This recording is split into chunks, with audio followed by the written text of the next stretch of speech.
नमस्कार। आज हम एक ऐसे मामले की गहराइयों में उतर रहे हैं जो कन्नौज के इतिहास में ना एक बहुत ही दर्दनाक और उलझा हुआ अध्याय है। जी। नीरज मिश्रा हत्याकांड। जी। ये घटना 2004 की है, लेकिन इसकी गूंज मतलब आज भी सुनाई देती है, बिल्कुल। सियासी गलियारों में भी और न्याय के सवालों में भी। बिल्कुल, काफी चर्चित रहा ये मामला। हमारे पास इस केस से जुड़े कई स्रोतों से मिली जानकारी है, कुछ रिपोर्ट्स हैं। जी। हमारा मकसद सिर्फ आप जानते घटनाओं को दोहराना नहीं है, हाँ, नहीं। बल्कि इन बिखरे हुए टुकड़ों को जोड़कर ये समझना है जी। कि भाई आखिर हुआ क्या था, कानूनी प्रक्रिया कैसे चली, जी। राजनीति ने क्या रोल निभाया, और सबसे जरूरी कौन से सवाल हैं जो आज भी मतलब जवाब मांग रहे हैं। सही बात है, कई सवाल अनसुलझे हैं। तो चलिए इस जटिल कहानी के अंदर उतरते हैं जरा। जी। शुरुआत करते हैं घटना के दिन से। साल था 2004। लोकसभा चुनाव का माहौल था। तारीख 5 मई या उसके आसपास की बताई जाती है। कन्नौज जिले का छिबरामऊ या कसावा इलाका। जी, छिबरामऊ कसावा। हमारे स्रोतों के मुताबिक मतदान के दिन किसी पोलिंग बूथ पर कुछ विवाद हुआ। हाँ, कुछ कहा सुनी झगड़ा। ऐसी खबरें थीं कि शायद बूथ कैप्चरिंग या चुनावी गड़बड़ी की कोशिश हुई थी। जी, चुनावी माहौल में अक्सर ऐसा हो जाता है। और इसी हंगामे के बीच नीरज मिश्रा, वो भारतीय जनता पार्टी के कार्यकर्ता बताए गए। हाँ, बीजेपी कार्यकर्ता। वो अचानक लापता हो जाते हैं। बिल्कुल, गायब हो गए। और लापता होने के अगले ही दिन जो खबर आई, उसने तो मतलब सबको हिला दिया। दहला दिया, सही कहा आपने। नीरज मिश्रा का शव मिला। जी। लेकिन एक बहुत ही विभत्स तरीके से। हाँ, उनका सिर धड़ से अलग था। जी। शव ईशन नदी के किनारे मिला था। जी, ईशन नदी। ये सिर्फ एक हत्या नहीं थी, ये जैसे कोई संदेश देने की कोशिश हो। हाँ, लगता तो है। चुनाव के दिन एक राजनीतिक कार्यकर्ता का यूं गायब होना और फिर इस तरह की नृशंस हत्या, इसने मामले को शुरू से ही बहुत संवेदनशील बना दिया था। बिल्कुल। सवाल ये उठता है कि क्या ये सिर्फ चुनावी रंजिश थी या इसके पीछे कुछ और गहरी वजह थी। यही बड़ा सवाल था उस वक्त। बिल्कुल। और जिस तरह से घटना हुई उसने तुरंत ही कई गंभीर सवाल खड़े कर दिए थे। नीरज के भाई थे मुनीश मिश्रा। जी, मुनीश मिश्रा। उन्होंने एफआईआर दर्ज कराई। कुछ नाम सामने आए, जैसे कसावा के ब्रजेंद्र स्वरूप उर्फ गांधी। हाँ, गांधी। और मदारीपुर के हरिविलास यादव। जी। ये नाम एफआईआर में थे, लेकिन इस केस में एक और पहलू था जिसने इसे और भी ज्यादा मतलब चौंकाने वाला बना दिया। क्या? आरोप लगा कि पुलिस विभाग के ही एक सिपाही ने, अच्छा, पुलिस वाला, हाँ, एक सिपाही ने शव को ठिकाने लगाने में, यानी सबूत मिटाने की कोशिश में मदद की थी। अरे बाप रे। मतलब कानून का रखवाला ही। सोचिए, जिस सिस्टम पर कानून लागू करने की जिम्मेदारी है, उसी का एक हिस्सा अगर ऐसे संगीन जुर्म में शामिल पाया जाए तो ये पूरे सिस्टम पर कितना बड़ा सवाल खड़ा करता है कि नहीं? निश्चित रूप से बहुत गंभीर बात है ये। जब रक्षक ही भक्षक बन जाए या उस पर ऐसा आरोप लगे तो जांच की निष्पक्षता पर तो संदेह होना ही है ना। बिल्कुल। ये पहलू अक्सर ऐसे मामलों को और ज्यादा उलझा देता है। क्या शुरुआती जांच इससे प्रभावित हुई होगी? हो सकता है। क्या सारे सबूत ठीक से जमा किए जा सकें? ये सवाल तो उसी वक्त से उठ खड़े हुए थे। सही बात है। इस तरह के आरोप जांच की दिशा को शुरू में ही धुंधला कर सकते हैं और फिर पूरी कानूनी प्रक्रिया पर असर डालते हैं। और ये कानूनी प्रक्रिया भी कोई सीधी सपाट नहीं रही, लंबा इंतजार करना पड़ा। हाँ, काफी। घटना 2004 की है। हाँ। और मामले में एक अहम मोड़ आता है 10 साल बाद, सितंबर 2014 में। 10 साल? तब जाकर अदालत ने कुछ आरोपियों को इस मामले में दोषी पाया और उन्हें उम्र कैद की सजा सुनाई। 10 साल बाद फैसला। 10 साल बहुत लंबा वक्त होता है किसी केस के नतीजे तक पहुंचने के लिए। हाँ, 10 साल का समय ये हमारी न्यायिक प्रक्रिया की अपनी चुनौतियां दिखाता है, खासकर जब मामला इतना पेचीदा हो, जिसमें इतनी परतें हों। सही कहा। उम्र कैद की सजा सुनाया जाना वो यकीनन एक बड़ा कदम था। लगा कि शायद न्याय की दिशा में कुछ ठोस हुआ है। हाँ, पीड़ित परिवार के लिए भी एक राहत की बात रही होगी शायद। बिल्कुल, उनके लिए एक अहम पड़ाव रहा होगा। लेकिन जैसा अक्सर होता है हाई प्रोफाइल मामलों में या राजनीतिक रूप से संवेदनशील मामलों में, कहानी यहाँ खत्म नहीं हुई। वहीं पर एक और मोड़ आ गया जिसने शायद कई लोगों को चौंकाया होगा। क्या हुआ? जिन लोगों को उम्र कैद की सजा सुनाई गई थी वो बाद में जमानत पर रिहा हो गए। अच्छा, उम्र कैद के बाद जमानत? हाँ, उम्र कैद और फिर जमानत, ये सुनने में ही थोड़ा मतलब विरोधाभासी लगता है। हाँ, ये बात थोड़ी चौंकाती जरूर है। कानूनी तौर पे इसकी वजह हो सकती हैं अपील वगैरह, लेकिन आम आदमी के नजरिए से देखें तो समझना मुश्किल होता है। सही कह रही हैं आप। इसका क्या मतलब निकाला जाए, क्या समझा जाए? देखिए, ये एक महत्वपूर्ण बिंदु है और अक्सर हमारी न्याय प्रणाली की जटिलताओं को दिखाता है। कानूनी तौर पर उम्र कैद की सजा के बाद भी अगर अपील ऊपरी अदालतों में पेंडिंग है तो जमानत मिल सकती है। ये प्रक्रिया का हिस्सा है। अच्छा। लेकिन इसका सामाजिक और मनोवैज्ञानिक असर बिल्कुल अलग होता है।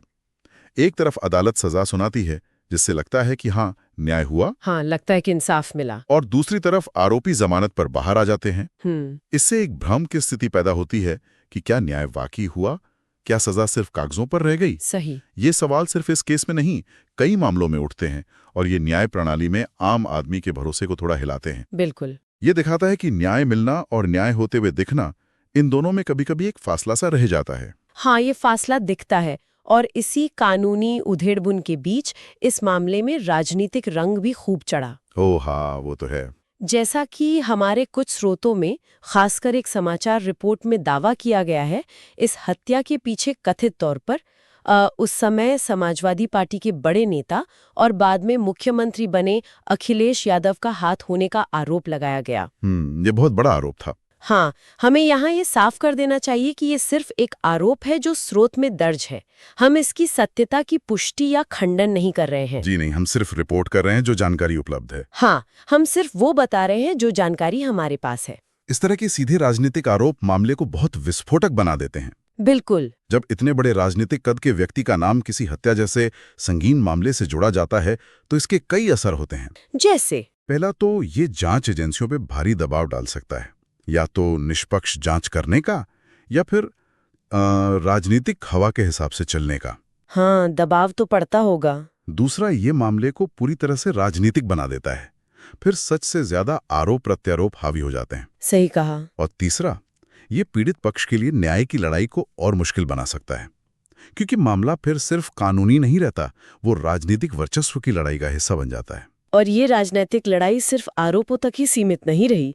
ये मामला सालों बाद 2020 में उत्तर प्रदेश की विधानसभा तक में गूंजा। हाँ, मैंने भी सुना था इसके बारे में। तत्कालीन मुख्यमंत्री योगी आदित्यनाथ ने सदन में इसका जिक्र किया। अच्छा, सदन में? हाँ, उन्होंने सीधे तौर पर विपक्षी दल समाजवादी पार्टी पर निशाना साधते हुए इसे एक गंभीर घटना बताया और कहा कि सरकार इस पर नजर रखे हुए है। इतना ही नहीं, उन्होंने अधिकारियों से इस केस की मौजूदा स्थिति पर पूरी रिपोर्ट मांगी कि कौन जमानत पर है, किसकी अपील कहाँ पेंडिंग है, केस का स्टेटस क्या है। ये अपने आप में बड़ी बात थी कि 16 साल पुराने एक मामले को सदन में उठाया गया। हाँ, ये तो असाधारण है। इसके कई मतलब निकाले जा सकते हैं। क्या मतलब? एक तो ये कि ये मामला राजनीतिक तौर पर कितना संवेदनशील और महत्वपूर्ण बना रहा कि 16 साल बाद भी सत्ता पक्ष इसे विपक्ष को घेरने के लिए इस्तेमाल कर रहा था। हाँ, ये तो है। ये दिखाता है कि कुछ आपराधिक मामले कभी पूरी तरह खत्म नहीं होते, वो राजनीतिक हथियार की तरह समय समय पर इस्तेमाल होते रहते हैं। दूसरा, मुख्यमंत्री का हस्तक्षेप और रिपोर्ट तलब करने का मकसद क्या था? क्या ये वाकई न्याय प्रक्रिया को तेज करने या किसी छूटे हुए पहलू की जांच करने की कोशिश थी, या सिर्फ राजनीतिक बयानबाजी? या ये सिर्फ एक राजनीतिक बयानबाजी थी जिसका जमीन पर कोई ठोस असर नहीं होना था? हमारे पास जो स्रोत हैं वो इस हस्तक्षेप का जिक्र तो करते हैं, लेकिन इसके बाद क्या ठोस कार्रवाई हुई? क्या कोई नई जांच बैठी? हाँ, या केस में कोई नया मोड़ आया, इस पे स्पष्ट जानकारी का अभाव है। तो मतलब मुख्यमंत्री के सदन में बयान देने और रिपोर्ट मांगने के बावजूद ये साफ नहीं है कि उसका नतीजा क्या निकला। कहना मुश्किल है। क्या उससे केस की फाइलों पर जमी धूल हटी या ये सिर्फ एक सियासी उबाल था? उपलब्ध जानकारी के आधार पर तो यही लगता है कि शायद कोई बहुत बड़ा बदलाव नहीं आया। अक्सर ऐसे मामलों में उच्च स्तरीय हस्तक्षेप के बाद कुछ शुरुआती हलचल दिखती है, लेकिन क्या वो किसी अंजाम तक पहुंचती है, ये हमेशा साफ नहीं होता। और यहीं से उन अनसुलझे सवालों की लिस्ट और लंबी हो जाती है जो नीरज मिश्रा हत्याकांड से जुड़े हुए हैं। बिल्कुल। इतने सालों, इतने घटनाक्रमों, सजा, जमानत और राजनीतिक बयानों के बाद भी कई बुनियादी सवाल अपनी जगह कायम हैं। हाँ, और ये सवाल सिर्फ ऐसे ही नहीं है, ये सीधे सीधे न्याय और सच्चाई से जुड़े हैं। जी। जैसा कि हमारे स्रोत भी इशारा करते हैं, पहला और सबसे अहम सवाल तो यही है, क्या इस मामले का पूरी तरह से निष्पक्ष ट्रायल हो पाया? जिस तरह से शुरुआत में पुलिसकर्मी पर आरोप लगे और बाद में जैसा राजनीतिक रंग चढ़ा, क्या ये मुमकिन था कि न्याय प्रक्रिया बिना किसी बाहरी दबाव के पूरी हो? ये एक बहुत वाजिब सवाल है। दूसरा, उन आरोपियों की वास्तविक कानूनी स्थिति आज क्या है? जिन्हें उम्र कैद हुई और फिर जमानत मिल गई। हाँ, उनका क्या स्टेटस है? क्या उनकी अपीलें अभी भी चल रही हैं? अगर हाँ, तो किस स्टेज पर हैं? क्या वो सजा तकनीकी रूप से अभी भी बरकरार है या जमानत एक तरह से सजा का सस्पेंशन है? इस पर स्पष्टता की कमी है। ये भी एक बड़ा सवाल है। तीसरा, जैसा हमने पहले भी बात की, उम्र कैद की सजा और फिर जमानत, इस विरोधाभास का कानूनी मतलब चाहे जो हो, न्याय के नजरिए से इसका क्या अर्थ है? और शायद वो सवाल जो सबसे ज्यादा परेशान करता है, कौन सा? इस हत्या का असली मकसद क्या था? क्या ये वाकई सिर्फ चुनाव के दिन की गर्मागर्मी का नतीजा था या इसके पीछे कोई सोची समझी साजिश थी? हाँ, ये क्यों बहुत जरूरी है। इस नृशंस हत्या से असल में किसको फायदा पहुंचा? क्या इस क्यों का जवाब कभी पूरी तरह से सामने आ पाया? हमारे स्रोतों से तो यही लगता है कि मकसद पर पर्दा पड़ा हुआ है, साफ नहीं है। बिल्कुल। एक और महत्वपूर्ण सवाल जो 2020 के घटनाक्रम से जुड़ता है, क्या मुख्यमंत्री के हस्तक्षेप के बाद मामले की कोई प्रभावी पुनः जांच हुई? हाँ, क्या दोबारा जांच हुई? क्या उन पहलुओं पर गौर किया गया जो शायद पहले अधूरे रह गए थे, जैसे कि वो जो नीरज मिश्रा का गायब सिर था, हाँ, वो कभी मिला या नहीं? वो कभी बरामद हुआ या नहीं? उस पुलिसकर्मी की भूमिका की क्या गहराई से जांच हुई जिसके ऊपर शव को गायब करने में मदद का आरोप था? इन सवालों के जवाब जरूरी हैं। इन सवालों के जवाब के बिना ये केस अधूरा ही लगता है। तो ये सारे सवाल मिलकर एक ऐसी तस्वीर बनाते हैं जहां एक भयानक अपराध हुआ, कानूनी कार्रवाई हुई, सजा भी हुई, लेकिन फिर भी ऐसा लगता है कि न्याय का चक्र पूरी तरह से घूमा नहीं। बिल्कुल, मामला कानूनी दांवपेच, राजनीतिक रस्साकशी और अनसुलझी पहेलियों के जाल में फंसा हुआ नजर आता है। और देखिए, नीरज मिश्रा हत्याकांड सिर्फ एक अकेले केस की कहानी नहीं है।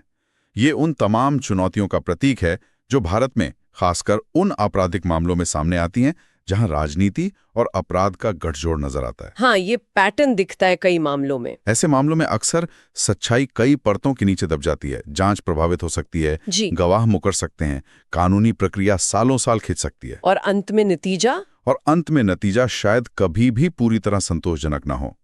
ये केस हमें सोचने पर मजबूर करता है कि ऐसे हालात में न्याय सुनिश्चित करना कितना मुश्किल हो जाता है। तो आज हमने नीरज मिश्रा हत्याकांड के अलग अलग पहलुओं को समझने की कोशिश की। 2004 में लोकसभा चुनाव के दौरान हुई एक भाजपा कार्यकर्ता की नृशंस हत्या, जी, जिसमें उनका सिर तक गायब कर दिया गया था। हमने देखा कि कैसे जांच आगे बढ़ी।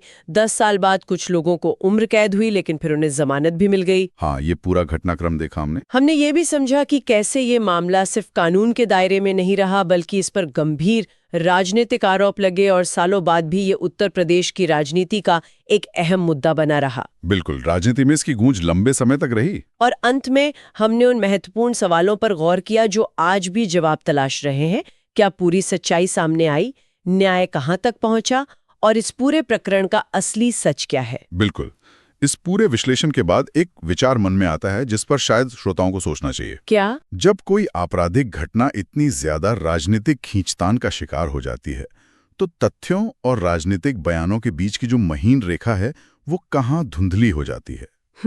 ये सोचने वाली बात है। और ऐसी स्थिति में सत्य और न्याय तक पहुंचने का रास्ता कितना मुश्किल हो जाता है। ये सवाल सिर्फ नीरज मिश्रा केस के लिए नहीं, बल्कि हमारी पूरी व्यवस्था के लिए प्रासंगिक है। बिल्कुल सही। इस गहरी